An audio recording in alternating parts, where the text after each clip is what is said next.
Hi hello welcome to our YouTube channel. అందరూ బాగున్నారు కదా? మనకు వచ్చినటువంటి మరొక ప్రశ్న అనగా గ్రేహౌండ్స్ గురించి కొంచెం క్లారిటీగా ఒక మంచి వీడియో చేయాలని చెప్పేసి మనకి చాలాసార్లు ఈ కామెంట్ అయితే రావడం జరిగింది. చాలాసార్లు కామెంట్ చేశారన్న గ్రేహౌండ్స్ గురించి క్లారిటీగా ఒక వీడియో కావాలని చెప్పేసి చాలాసార్లు మనల్ని అయితే రిక్వెస్ట్ చేయడం జరిగింది. సరే చేద్దామని చెప్పేసి నేను వాళ్ళకి మాట్లాడడం అయితే జరిగింది. ఫ్రెండ్స్, మీరైతే మన ఛానల్ని ఫస్ట్ టైం చూసినట్లయితే మన ఛానల్ని సబ్స్క్రైబ్ చేయండి, లైక్ చేయండి. ఇక లేట్ చేయకుండా గ్రేహౌండ్స్కి ఎవరెవరు వెళ్ళొచ్చు? చాలామంది మేము వెళ్ళొచ్చా, సివిల్ వాళ్ళు మేము వెళ్ళొచ్చా, ఏపీఎస్ వాళ్ళు మాత్రమే వెళ్ళాలా, లేకపోతే ఏపీఎస్ వాళ్ళు కూడా వెళ్ళొచ్చా, ఏఆర్ వాళ్ళు కూడా వెళ్ళొచ్చా అని చెప్పేసి రకరకాల ప్రశ్నస్ అయితే అడగడం జరుగుతుందన్నమాట. ఈ గ్రేహౌండ్స్కి ఏఆర్ కానీ, ఏపీఎస్పీ కానీ, సివిల్ కానిస్టేబుల్ కానీ, ఏఆర్ కానీ, ఏపీఎస్పీ కానీ, సివిల్ కానిస్టేబుల్ కానీ ఎవరైనా సరే వెళ్ళవచ్చు.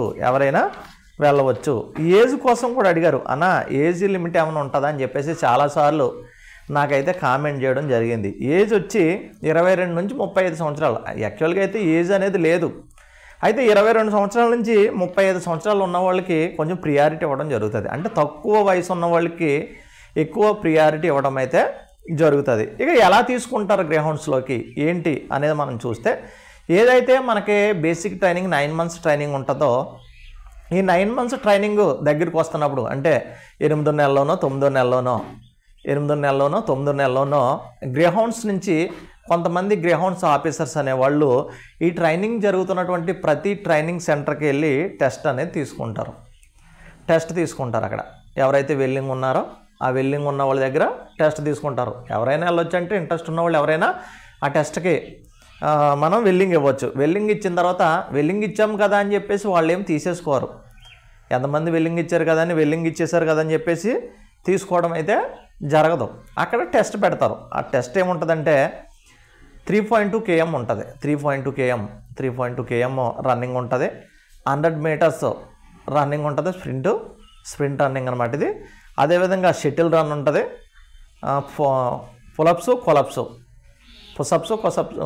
కొలప్స్ అంటాం కదా, అవి కూడా తీయించుకుంటారు. అదేవిధంగా క్లైంబింగ్ ఉంటుంది. రోపుని పైకి ఎక్కడం, రోపుని కిందకి దిగడం, రోప్ క్లైంబింగ్ అనేది ఉంటుంది అనమాట. ఎందుకు గ్రేహౌండ్స్కి వెళ్తారంటే ప్రతి కానిస్టేబుల్ ఎలాగైనా డ్యూటీ చేయాలి. సివిల్లో అయినా డ్యూటీ చేయాలి, ఏఆర్లో అయినా డ్యూటీ చేయాలి, ఏపీఎస్పీలో అయినా డ్యూటీ చేయాలి. ఈ డ్యూటీ ఏదో గ్రేహౌండ్స్లో చేస్తే మనకి సాలరీలో ఒక 60% ఎక్కువగా ఇవ్వడం జరుగుతుంది. 60% అలవెన్స్ అనేది ఇస్తున్నారు. 60% జీతంలో అంటే ఒకసారి ఊహించుకోండి. 60% మనకి అలవెన్స్ అనేది ఇవ్వడం జరుగుతుంది. చాలామంది అడుగుతున్నారు, అన్న రిస్క్ ఉంటుందా అని. రిస్క్ లేని ఉద్యోగం ఏమని చెప్పండి? ప్రతి ఉద్యోగము రిస్కే. గ్రేహౌండ్ కూడా రిస్క్ కాబట్టే ఈ 60% అలవెన్స్ అనేది ఇవ్వడం జరుగుతుంది. ఒకప్పుడైతే చాలా డేంజరస్గా ఉండేది, మూమెంట్స్ అవి ఉండేవి కాబట్టి, నక్సల్స్ మూమెంట్ ఎక్కువగా ఉండేది కాబట్టి ఒకప్పుడైతే ప్రమాదం అని చెప్పడానికి అవకాశం ఉండేది. ప్రజెంట్ అటువంటి పరిస్థితి ఏమి లేదు. ప్రజెంట్ చాలా పీస్ఫుల్గా ఉండడం జరుగుతుంది కాబట్టి పర్వాలేదు, చాలా అంటే చాలా బాగుంటుంది. 6% ఇక్కడ అలవెన్స్ అనేది ఇవ్వడం జరుగుతుంది అన్నమాట. 60% 60% అలవెన్స్ అనేది ఇవ్వడం జరుగుతుంది. అయితే ఎప్పుడైతే మనం ఈ గ్రేహౌండ్స్కి టెస్ట్ ఇచ్చామో, టెస్ట్ ఇచ్చిన తర్వాత అందులో ఎవరైతే మెరిట్ సాధించారో ఆ మెరిట్ సాధించిన అభ్యర్థులకి వాళ్ళైతే కాల్ఫర్ చేస్తారు. కాల్ఫర్ చేసిన తర్వాత వీళ్ళకి 3 months ట్రైనింగ్ అనేది, అంటే కఠోర శిక్షణ, చాలా కఠోరమైన శిక్షణ. బాడీ తట్టుకునే, ఎండకైనా వర్షానికైనా దేనికైనా తట్టుకునేంత కఠోరమైనటువంటి శిక్షణ అయితే ఇవ్వడం జరుగుతుంది. ఆల్రెడీ 9 months ట్రైనింగ్ చేసాం కదన్నా, మళ్ళీ అక్కడ ట్రైనింగ్ ఇస్తారా, సరిపోతుందా అని అనొద్దు. మీరు ఎంత ట్రైనింగ్ చేసినా ఏం చేసినా మళ్ళీ వాళ్ళకు అనుగుణంగా ఒక 3 months 3 నెలలు ట్రైనింగ్ అయితే ఇవ్వడం జరుగుతుంది. ట్రైనింగ్లో ఏముంటుంది అని మనం చూస్తే, మార్నింగ్ సెషన్లో మండే 3.2 km ఉంటుంది. టైమింగ్ చేయాలి, అన్నీ కూడా టైమింగ్స్లో చేయవలసి ఉంటుంది. అదేవిధంగా ట్యూస్డే BOSC ఉంటుంది. వెడ్నెస్డే 10 km ఉంటుంది. 10 km కూడా టైమింగ్ చేయాలి. చాలామంది అడిగారు అన్న 10 km టైమింగ్స్ ఎంత చేయాలని. నేను మరి గ్రేహౌండ్స్ సిబ్బందిని అడిగేటప్పుడు 57 నిమిషాలు చేయాలి 10 km అని చెప్పేసి అన్నారు. 57 నిమిషాల్లో 57 మినిట్స్లో 10 km అనేది కంప్లీట్ చేయాలి అని చెప్పేసి చెప్పడం అయితే జరిగింది. ఆ తర్వాత ఇది మార్నింగ్ సెషన్ అయిపోయిన తర్వాత వీళ్ళకైతే క్లాసెస్ ఉంటాయి. క్లాసెస్ ఉన్న తర్వాత ఆ ఫీల్డ్లో ఎలాగుంటుంది, ఆ ఫీల్డ్ క్రాఫ్ట్ అంటే ఏంటి, ఆ ఫీల్డ్లో ఏమి ఎలా ఉండాలి, ఆ ఫీల్డ్ పరిస్థితి ఏంటి, అక్కడ కొన్ని మోటివేషనల్ క్లాసెస్ అని, అదేవిధంగా కేస్ స్టడీస్ అంటే గతంలో జరిగినటువంటి ఇన్సిడెంట్స్ దానికి సంబంధించింది, ఫీల్డ్లో ఎలా బిహేవ్ చేయాలి, ఫీల్డ్లో ఎలా ఉండాలి, ఫీల్డ్కి ఎలా నడిచి వెళ్ళాలి, ఇవన్నీ కూడా క్లాస్ అయితే ఉంటుంది. క్లాస్ అయిపోయిన తర్వాత ఏదైతే క్లాస్ నేర్చుకున్నారో ఆ నేర్చుకున్న క్లాస్ని ఎక్సర్సైజ్ ప్రాక్టీస్ అనేది చేస్తారు, ఎక్సర్సైజ్ చేస్తారు.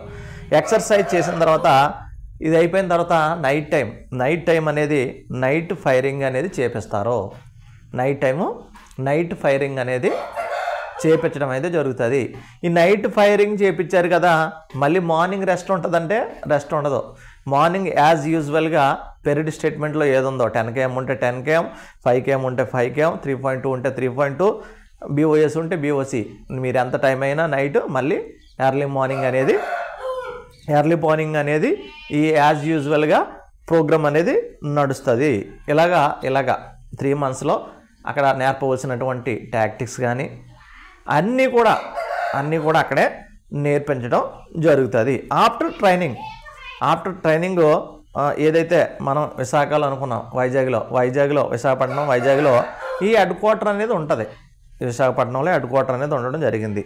ఇది అయిపోయిన తర్వాత ప్రతిరోజు ట్రైనింగ్ అయిపోయింది. ట్రైనింగ్లో కూడా సాలరీ ఇస్తారంటే ట్రైనింగ్లో కూడా 60% ఇస్తారు. ఇంకా అక్కడ బేసిక్ ట్రైనింగ్ కదా, అక్కడ స్టైఫండ్ కదా, అటువంటిది ఏముండదు. మీరు ఎప్పుడైతే ట్రైనింగ్కి వెళ్ళారో ఆ ట్రైనింగ్ జాయిన్ అయిన రోజు నుంచే ఈ 60% అలవెన్స్ అనేది మీకు అమలు అవ్వడం అయితే జరుగుతుంది అనమాట. ఓకేనా. ప్రతిరోజు ట్రైనింగ్ అయిపోయిన తర్వాత పీటీ ఉంటుంది. ఈ పీటీలో ఎవ్రీడే 5 km ఉంటుంది. ఎవ్రీడే 5 km అయితే ఉండడం జరుగుతుంది. ఎవ్రీడే 5 km ఉంటుంది. ఎవ్రీ సాటర్డే 10 km ఉంటుంది. టైమింగ్స్ ఇవ్వాలి కంపల్సరీగా. నేను కనుక్కున్నప్పుడు 57 minutes అని చెప్పేసి వాళ్ళు అయితే చెప్పడం జరిగిందనమాట. 57 minutesలో టైమింగ్ అయితే 10 km అనేది చెయ్యాలి. 10 km అనేది టైమింగ్ అయితే చెయ్యాలన్నమాట. ఆ తర్వాత ఇలాగ అయిపోయిన తర్వాత ఎవరికైనా గార్డ్ డ్యూటీ చేయడం అయితే జరుగుతుంది అనమాట. గార్డ్ డ్యూటీ ఉన్నప్పుడు గార్డ్ డ్యూటీ చేయడం జరుగుతుంది. గార్డ్ డ్యూటీ ఉన్నవాళ్ళు గార్డ్ డ్యూటీ చేస్తారు. ఒకవేళ గార్డ్ డ్యూటీ ఉన్న వాళ్ళకి పీటీ అయితే ఉండదు. గార్డ్ డ్యూటీ ఉందనుకోండి, ఆ రోజు గార్డ్ డ్యూటీ ఉండే వాళ్ళకి పీటీ అయితే యూనిట్లో ఉండదు. ఇక్కడ సిబ్బందిని అందరినీ కూడా ఏం చేస్తారంటే యూనిట్ వైజ్ డివైడ్ చేస్తారు. యూనిట్ 1, యూనిట్ 2 అలాగా యూనిట్ వైజ్ ఎంతమంది ఉంటే అంతమంది, అంటే ప్రతి 22 మంది సభ్యులకి 22 మంది సిబ్బంది కలిపి ఒక యూనిట్గా ఏర్పాటు చేయడం అయితే జరుగుతుంది అనమాట. 22 మెంబర్స్ని ఒక యూనిట్గా ఏర్పాటు చేయడం జరుగుతుంది. ఇక్కడ చూసుకుంటే ఫ్యామిలీ వెల్ఫేరు ఇక గ్రేహౌండ్స్కి మించినటువంటి ఫ్యామిలీ వెల్ఫేరు ఇంకా ఏముండదు అనమాట. అంత మంచి ఫ్యామిలీ వెల్ఫేర్ ఉన్నటువంటి యూనిట్ ఏదైనా ఉందంటే గ్రేహౌండ్స్ అనమాట. ఇక్కడ ఫ్యామిలీ వెల్ఫేర్తో పాటు ఫైనాన్షియల్గా కూడా అంటే 60% అలవెన్స్ ఇవ్వడం అనేది మనం చూస్తున్నాం. ఫ్యామిలీ వెల్ఫేర్తో పాటు 60% అలవెన్స్ అనేది ఇవ్వడం జరుగుతుంది. ప్రతి 6 నెలలకే నేను కనుగొన్నాను 6 monthsకి ఒకసారి ఓడి అనేది ఉంటుందన్నమాట. ఓడి ఉంటుంది, అవుట్ డ్యూటీ. ఎప్పటికి అంటే ఇయర్లో ఓడికి ఎన్నిసార్లు వెళ్తాం మనం? ఎమర్జెన్సీ డ్యూటీస్ అంటే వెళ్తాం. అవన్నీ ఎమర్జెన్సీ డ్యూటీస్ కానీ బందోబస్తు డ్యూటీస్ కానీ ఇవన్నీ కామన్గా ఉండేది. కానీ ఓడి డ్యూటీకి మాత్రం 6 monthsకి ఒకసారి అంటే ఇయర్లో 2 times బయటకు వెళ్ళటం జరుగుతుంది. 15 days ఓడీలో ఉంటారు. వాళ్ళు 15 daysలో ఓడీలో ఉంటారు. ఆ ఓడీలోనే వాళ్ళు శుభ్రంగా నీట్గా వండుకు తింటారు. ఏది కావాలంటే అది తింటారు. అందులో ఫుడ్లో కూడా మంచి బెస్ట్ ఫుడ్ ఇస్తారు. దానికి సంబంధించిన చికెన్, నాన్ వెజ్ అన్నీ ఉంటాయి. అక్కడ ఎర్లీ మార్నింగ్ ప్రతిరోజు కూడా పీటీ అనేది చేసుకుంటారు. ప్రతిరోజు రన్నింగ్ చేస్తారు, ఫిజికల్ ఎక్సర్సైజ్ చేసుకుంటారు, ప్రీ ఎక్సర్సైజ్ చేసుకుంటారు. అదేవిధంగా ఎక్కువగా వాళ్ళు వాలీబాల్, క్రికెట్ కానీ వాలీబాల్ కానీ వాళ్ళకి ఇచ్చినటువంటి అకామిడేషన్లోనే ఆ గేమ్స్ అనేది ఆడడం జరుగుతుంది అనమాట. ఈ 15 రోజులు అయిపోయిన తర్వాత ఏదైతే 15 days ఉన్నదో ఈ 15 డేస్ కంప్లీట్ అయిపోయిన తర్వాత వీళ్ళకి 3 డేస్ పర్మిషన్ లేదా రెస్ట్ అనేది ఇవ్వడం జరుగుతుంది. ఈ 3 డేస్ పర్మిషన్ ఇవ్వడం కానీ రెస్ట్ ఇవ్వడం కానీ జరుగుతుంది. అప్పుడు ఫ్యామిలీతో అప్పుడు కూడా ఫ్యామిలీతో హ్యాపీగా ఎంజాయ్ చేయాలి. ఫ్యామిలీ వెల్ఫేర్ ఎలా ఉంటుందంటే మన ఫ్యామిలీని హెడ్ క్వార్టర్లో పెట్టేసుకోవాలి. ఎక్కడైతే ఏదైతే వైజాగ్ అనుకుంటున్నామో ఆ వైజాగ్లో ఫ్యామిలీని అక్కడ పెట్టేసుకుంటే చాలా అంటే చాలా హ్యాపీగా చాలా ఎంజాయబుల్గా ఉంటుంది అనమాట. డ్యూటీ మనకి పీటీ అయిపోయిన తర్వాత మళ్ళీ రెస్ట్ టైం ఏదైతే బ్రేక్ఫాస్ట్గా మార్నింగ్ వెళ్తామో బ్రేక్ఫాస్ట్లో కానీ టిఫిన్ సెషన్లో కానీ ఈ ప్రతిసారి కూడా వెళ్ళి ఫ్యామిలీతో ఉండడానికి మంచి అవకాశం ఉన్నటువంటి ద బెస్ట్ వింగ్ ఏదైనా ఉందంటే అది గ్రేహౌండ్స్ అని చెప్పక తప్పదు. ప్రతి 3 మంత్స్కి ఎవ్రీ 3 మంత్స్కే మళ్ళీ కంపల్సరీ టెస్ట్ ఉంటుంది. 3.2 test timing, BOEC test, 10 km test తప్పనిసరిగా టైమింగ్ అనేది ఇవ్వాలి. టైమింగ్ ఇవ్వకపోతే ఎందుకు ఇవ్వలేకపోతున్నారో మళ్ళీ ట్రైన్ చేయడం అయితే జరుగుతుంది. కంపల్సరీ ఎవరైతే టైమింగ్ ఇస్తారో ఆ టైమింగ్ ఇచ్చిన వాళ్ళు మాత్రమే అక్కడ ఉండడం జరుగుతుంది. టైమింగ్ ఇవ్వలేని వాళ్ళు మళ్ళీ ఒకవేళ ఇబ్బందిగా ట్రైనింగ్ కానీ మామూలుగా ఫీల్డ్లో కొంచెం ఇబ్బందిగా ఫీల్ అయిన వాళ్ళు కానీ మళ్ళీ రిటర్న్ అయిపోవచ్చు. వాళ్ళు మదర్ వింగ్ ఏదైతే ఉందో మదర్ బెటాలియన్ కానీ లేకపోతే సివిల్కి సంబంధించి కానీ ERకి సంబంధించి కానీ ఒకవేళ ఏదైనా హెల్త్ ఇష్యూస్ వచ్చినప్పుడు కానీ మళ్ళీ రిటర్న్ అయిపోవడానికి అవకాశం ఉంటుంది అనమాట. ఒకవేళ మనం చేయలేకపోతున్నాం, మన వల్ల కావట్లేదు, ప్రాబ్లమ్స్ అవుతున్నాయి, మళ్ళీ వెళ్ళిపోవచ్చు అంటే మళ్ళీ ఏదైతే ఫర్ ఎగ్జాంపుల్ ఒక బెటాలియన్ నుంచి వచ్చారనుకో మళ్ళీ అదే బెటాలియన్కి మళ్ళీ రిటర్న్ చేయడం అయితే జరుగుద్ది అనమాట. ఈ విధంగా రిటర్న్ చేస్తారన్నమాట. ఈ విధంగా ఒక్కొక్కసారి SIB నుంచి సమాచారం వస్తుంది. టాస్క్ ఉంది అని చెప్పేసి గ్రౌండ్స్ ఇన్ని యూనిట్లు కావాలి మాకు అని చెప్పేసి SIB రిపోర్ట్ ఇచ్చిన తర్వాత ఆ సంబంధిత DSP కానీ SP గారు కానీ ఈ సిబ్బందికి ఏదైతే గ్రౌండ్స్ యూనిట్స్ ఉందో ఆ యూనిట్స్కి మెసేజ్ పెడతారు. మెసేజ్ పెట్టిన తర్వాత వాళ్ళకి ఎన్ని యూనిట్లు కావాలో అన్ని యూనిట్ల సిబ్బంది కూడా రెడీ అవి దానికి కావాల్సిన ఎన్ని రోజులు కావాలి, అది 1 డే ఉంటారా, 2 డే ఉంటారా, 3 డేస్ ఉంటారా, 4 డేస్ ఉంటుందా మూమెంట్. ఈ 4 డేస్కి సంబంధించి ఆ సామాగ్రి అంతా ఫుడ్ 4 రోజులు మనం జంగిల్లో ఉండాలనుకో ఆ 4 రోజులకి సంబంధించిన ఫుడ్ అనేది తీసుకుని వెళ్ళాలి. అక్కడికి ఫుడ్ అనేది క్యారీ చేసుకుని అక్కడ 4 రోజులు కూడా వాకింగ్ ఉంటుంది. 4 రోజులు కూడా ఆ సంబంధిత ఏరియా వరకు బస్సులో తీసుకెళ్తారు. దూరంగా ఆ దూరం నుంచే మళ్ళీ సిబ్బందిని అయితే బై వాక్లో 4 డేస్ కూడా గడపడం జరుగుతుంది. 4 డేస్ కూడా బై జంగిల్లో ఉంటాం. ఎక్కడ రెస్ట్ తీసుకోవాలంటే అక్కడ రెస్ట్ తీసుకోవటం, ఎక్కడైతే వాటర్ ఫెసిలిటీస్ ఉంటుందో ఆ వాటర్ ఫెసిలిటీస్ ఉన్న కాడ స్టే చేయడం, అక్కడే వండుకోవడం, అక్కడే గార్డ్స్ వేసుకోవడం. అలా 4 డేస్ ఉంటే 4 డేస్, 3 డేస్ ఉంటే 3 డేస్, ఎన్ని రోజులు ఉంటే అన్ని రోజులు కూడా ఆ మూమెంట్లో ఉండాలన్నమాట. ఆ మూమెంట్లో నైట్ అయినా పగలైనా ఉండాలి. అదే అక్కడ నేర్చుకునేది. కాబట్టి అలా అయిపోయిన తర్వాత 3 డేస్ ఓడి అయిపోయిన తర్వాత 15 డేస్ ఓడి అయిపోయిన తర్వాత 3 డేస్ అయితే రెస్ట్ లేదా పర్మిషన్ అనేది వీళ్ళకి ఇవ్వడం జరుగుతుంది. ఈ రెస్ట్ లేదా పర్మిషన్ టైంలో వీళ్ళు ఎవరిని డిస్టర్బ్ చేయరు. మళ్ళీ ఒకవేళ మూమెంట్ తగిలింది అనుకో వీళ్ళు వెళ్ళరు. ఇంకా చాలా యూనిట్స్ ఉంటాయి కదా వాళ్ళు వెళ్తారు. అంటే అంతా కూడా రొటేషన్ వైజ్ జరుగుతుంది.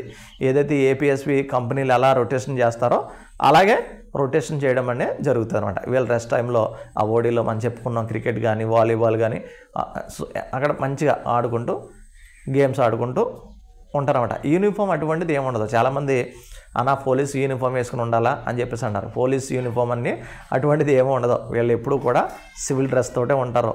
ఒకవేళ హెడ్ క్వార్టర్లో డ్యూటీ చేసేటప్పుడు డాంగ్రీ డ్రెస్ ఉంటుంది. ఈ డాంగ్రీ డ్రెస్తో డ్యూటీ చేయడం జరుగుతుంది. ఇక ఎక్కడికి డ్యూటీకి వెళ్ళిపోయినా కానీ వీళ్ళు సివిల్ డ్రెస్తో బందోబస్తు అనేది ఇవ్వడం జరుగుతుంది. సివిల్ డ్రెస్లోనే గార్డ్ డ్యూటీ చేసుకుంటారు. అన్నీ కూడా సివిల్ డ్రెస్ తోటే ఉంటాయి. సివిల్ డ్రెస్ తోటే పీటీ చేసుకుంటారు. సివిల్ డ్రెస్ తోటే మొత్తం అన్ని భోజనాలు వీళ్ళు రెడీ చేసుకోవాలి. ఆ భోజనానికి సంబంధించి వీళ్ళ భోజనాలు వీళ్ళే వండుకొని వీళ్ళే తినడం జరుగుతుంది అనమాట. వీళ్ళే వండుకోవడం వీళ్ళే తినడం జరుగుతుంది అనమాట. ఇంకా మనం చెప్పుకున్నాం ఏ వింగ్స్ నుంచి వెళ్ళొచ్చు అని. చాలామందికి అపోహ ఏంటంటే APSP సిబ్బంది ఉంటారు అనుకుంటున్నారు. APSP సిబ్బంది అనే కాదు, AR సిబ్బంది వెళ్ళొచ్చు. సివిల్ ఎవరైనా సరే. ఇప్పుడు లేటెస్ట్గా అయితే CRPF వాళ్ళు కూడా నేను కనుగొన్నాను. చాలామంది ఈ CRPFకు సంబంధించినటువంటి బెటాలియన్స్ ఉంటాయి కదా, ఆ CRPF సెంట్రల్కి సంబంధించిన బెటాలియన్స్ కూడా గ్రేహౌండ్స్లో పనిచేయడం జరుగుతుంది అనమాట. మనం కనుక్కున్న వాళ్ళని. అదేవిధంగా ర్యాంక్ ఎవరు ఉంటారంటే PC ఉంటుంది, SC PC ఉండొచ్చు, SC ఉండొచ్చు, RSI గారు ఉండొచ్చు, SI గారు ఉండొచ్చు అనమాట. పీసీ, ఎస్సీ, ఆర్ఎస్ఐ గారు కానీ, ఎస్ఐ గారు కానీ ఎవరైనా ఇందులో ఉండడం జరుగుతుంది. ఎవ్రీ ఇయర్ ప్రతి సంవత్సరం వాళ్ళకి ఆర్సీ కోర్స్ ఉంటుంది. ఆర్సీ కోర్స్ ఎవ్రీ ఇయర్ ప్రతి సంవత్సరం ఆర్సీ కోర్స్ అనేది ఉంటుంది అనమాట. ఈ ఆర్సీ కోర్సులో కూడా హ్యాపీగా ఫ్యామిలీతో ఉండడానికి the best wing Greyhounds wing అని చెప్పొచ్చు అనమాట. అంతేకాదు హెడ్ క్వార్టర్లో ఉంటే 23 days టీఏ ఇస్తున్నారు వీళ్ళకి. హెడ్ క్వార్టర్లో ఉన్నప్పుడు హెడ్ క్వార్టర్లో ఉంటారు కదా గ్రేహౌండ్స్ సిబ్బంది, ఈ హెడ్ క్వార్టర్లో ఉన్నప్పుడు 23 days టీఏ ఇవ్వడం జరుగుతుంది. ఒకవేళ అవుట్ సైడ్కి వస్తే ఈ 23 days ప్లస్ 23 రోజులు టీఏ ప్లస్ బై డ్యూటీకి వచ్చినప్పుడు 2 రోజులకి 1 రోజు టీఏ వస్తుంది. 15 రోజులు అంటే 7.5 రోజులు, ఒక 7 days వేసుకోండి, అంటే 30 days అంటే ఫుల్ టీఏ తీసుకుంటారు. ఇలా ఫుల్ టీఏ తీసుకుంటారో సిఎల్లో సెలవులు కావాలంటే సెలవులు ఇస్తారో, ఈఎల్ కావాలంటే ఈఎల్ ఇస్తారో. మామూలు సాధారణమైన పోలీసులకి ఎటువంటి బెనిఫిట్స్, ఎటువంటి సెలవులు, ఎటువంటి పెటర్నిటీ లీవ్స్, ఈ లీవ్స్ అన్నీ ఉన్నాయో ఈ అన్ని లీవ్స్ కూడా వీళ్ళకి అప్లై అవుతాయి. ఇంతకంటే ఎక్కువ మంచి వెల్ఫేర్, బెస్ట్ వెల్ఫేర్ అనేది ఇవ్వడం జరుగుతుంది. ఇంకా చాలామంది అడుగుతారన్నా చదువుకోవడానికి కుదురుతుందని. చాలా బాగా కుదురుతుంది. ఫ్యామిలీ దగ్గరికి వెళ్ళే టైమే ఉంటుందంటే చదువుకోవడానికి కూడా టైం ఉంటుంది కదా. ఓడీకి వెళ్తే ఓడీలో 15 రోజులు కూడా వాళ్ళు అక్కడ వండుకు తినటం, పీటీ చేసుకోవడం, గేమ్స్ ఆడుకోవడం చేస్తారు. ఆ గేమ్స్ ఆడుకోలేని వాళ్ళు మంచిగా ప్రిపరేషన్ చేసుకోవడానికి కూడా మంచి అవకాశం ఉంటుంది. ఇక్కడ మెయిన్ ఏంటంటే డిసిప్లిన్ ఉండాలి, చాలా డిసిప్లిన్గా ఉండాలి. ఎటువంటి డ్రింకింగ్ హ్యాబిట్స్ కానీ, అదేవిధంగా కొంతమంది ఆన్లైన్ గేమ్స్ ఆడుతుంటారు. ఇటువంటి ఆన్లైన్ గేమ్స్ కానీ ఇటువంటి ఏమీ ఆడకూడదు. నేను అడిగినప్పుడు అది చెప్పారు, ఇటువంటి ఆన్లైన్ గేమ్స్ ఆడినా తెలిసిపోతుందన్న మొత్తం వాళ్ళని మళ్ళీ రిటర్న్ పంపించడం జరుగుతుంది. ఫ్యామిలీని వదిలేసి ఫ్యామిలీ కోసం ఇంత మనీ కోసం కష్టపడి మళ్ళీ ఆన్లైన్లో బెట్టింగ్స్ ఆడి పోగొట్టుకుంటే ఎందుకు మీరు ఇక్కడ అని చెప్పేసి ఆఫీసర్స్ దాని మీద ప్రత్యేకమైనటువంటి ఫోకస్ అనేది చేయడం జరుగుతుంది. కాబట్టి ఎటువంటి బ్యాడ్ హ్యాబిట్స్ అనేవి ఉండకుండా చూసుకోవాలి. అదొకటి అనమాట. ఇక ఏజ్ లిమిట్ కూడా చెప్పుకున్నాం. ఏజ్ లిమిట్ అడిగారు మీరు. 22 సంవత్సరాల నుంచి 35 సంవత్సరాల్లో ఎవరున్నా కూడా ఈ గ్రౌండ్స్కి వెల్లింగ్ అనేది ఇవ్వచ్చు అనమాట.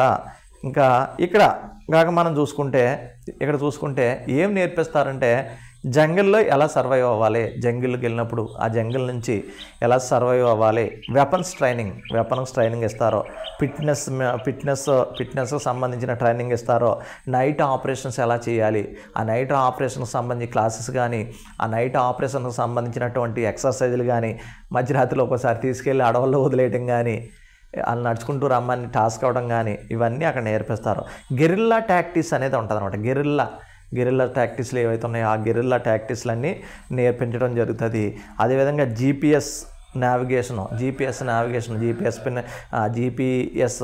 పెట్టుకుని ఆ నావిగేషన్స్ చూసుకుని ఎలా మనం పాయింట్కి రీచ్ అవ్వాలి అవన్నీ కూడా నేర్పించడం జరుగుతుంది అనమాట. ఎవ్రీ ఇయర్ మనం చెప్పుకున్నాం ఆర్సీ కోర్స్ అనేది జరుగుతుంది.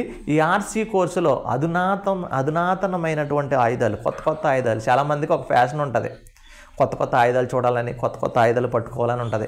ఇటువంటి ఆయుధమైనా మనం జీవితంలో చూడలేనటువంటి మంచి వెపన్స్ అనేవి ఇక్కడ మనం ఆర్సీ కోర్సులో కానీ, గ్రౌండ్స్ కోర్సులో కానీ, గ్రౌండ్స్ ట్రైనింగ్లో కానీ ఆ వెపన్స్ అనేవి చూడడం, దాన్ని మనం ప్రాక్టీస్ చేయడం, దానికి సంబంధించిన నాలెడ్జ్ సంపాదించుకోవడం జరుగుతుంది. అదేవిధంగా ఫీల్డ్ ఆపరేషన్స్ గురించి ఇక్కడ అన్నీ కూడా చాలా క్షుణ్ణంగా నేర్పించడం, మంచి వెల్ఫేర్ అవ్వడం, మంచి ఆరోగ్యానికి సంబంధించిన పీటీలు చేయించి రోజుకు ఒక విధంగా పీటీ ఉంటుంది. ఒకసారి 5K ఉందనుకో, ఒకసారి BOC ఉంటుంది, ఒకసారి 10K ఉంటుంది, ఒకసారి షటిల్ రన్ ఉంటుంది. ఇలా రకరకాలుగా ఈ ట్రైనింగ్ అనేది అధునాతనంగా ట్రైన్ చేయడం అయితే జరుగుతుంది. ద బెస్ట్ ఫేర్ ఉన్నటువంటి వింగ్ ఏదైనా ఉంది ఆంధ్రప్రదేశ్ కానీ తెలంగాణలో కానీ అని అనుకుంటే అది గ్రేహౌండ్సే.